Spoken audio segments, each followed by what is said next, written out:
The people and government of the Republic of Zambia truly appreciate your crucial role of stimulating social, economic development in Zambia.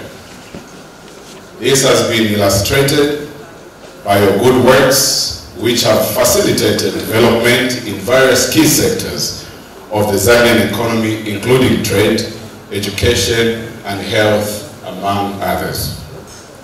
Your commitment and ability to serve as the nexus between the host and receiving country is without a doubt unparalleled. Honorary Consul are not a professional diplomats. We all have our own full-time career as a professional or in business.